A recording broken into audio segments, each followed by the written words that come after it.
The jawline. Is it the wrong game plan? Should he have tried to stick and move, chop the legs, and just work up the points game here against Semmy? Well, that's also easier said than done. You know, Peter Arts did that, but he was in his face the whole time. He just had a higher output, and he didn't mind getting hit while he was doing it, you know? That was one way to beat him. But then, you know, Semmy is not exactly, he's not that slow to where you just move around on him. He'll find you. He cuts the ring with the best of them.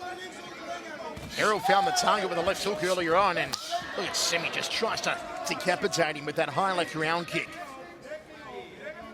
Shot to the rib cage, was caught on the forearms. Semmy again just leading with that jab. Looking to measure him. Errol's going to change it up a little here. I believe he's thinking that Semmy's dropping that right hand low, as Semmy does tend to do. Which I guess he can get away with being so tall. He can drop his hands and shoot that front kick so quickly. In the third round, because his front kick is timed and his jab is already timed. He's got kind of he has Errol's number by now. I'd like to see Semmy Schilt fight like Klitschko. K-1 rules, he'd annihilate him. No, just boxing rules. Because Klitschko likes the front jab because he's so tall. You know, Klitschko used to be a former kickboxer, so it's not beyond Klitschko to step in under K-1 rules. In a while between drinks, however. Front kick there from Semmy off the lead leg. K-1 Germany. K-1 Germany, Klitschko versus Semmy Schilt. Let's get it done. Who's working on that? Jab from Semmy. Have a look at it. Double jab again. One of the finest jabs in the game. Again, it may not be textbook in every sense of a jab, but it is so effective the way he sits behind it, which is what every tall fighter should do. The jab should be the prime weapon, continually pouring with it, continually putting in the opponent's face, as Semmy is doing here. There is no way for Errol to get through that jab at the moment, as Semmy goes for the headache maker off the lead leg. See the lean back there. Glancing right hand, but Semmy just leaning back like Fat Joe. Sticks a 1-2 down the center corridor.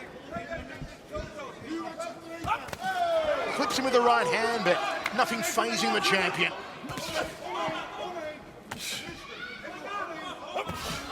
And again, stiff jab. Round kick to the rib cage as Errol came in. Final 15 seconds. It's going to go down to the judges. Once again, you see that jab stiffer than a box of Viagra. Boom, again to the jawline, then one to the nose. Errol has eaten that jab for a 3-round solid, and that is how Semmy Schilt will retain the super heavyweight championship of the world. Well, I mean, Semmy did exactly what Semmy does, and Errol, to his credit, tried to do exactly what he needed to do to try to win, and it didn't work out. So, I mean, I know people accuse me of saying the obvious, but folks, that's the obvious. I mean, look at the jab there from Semmy. High knee.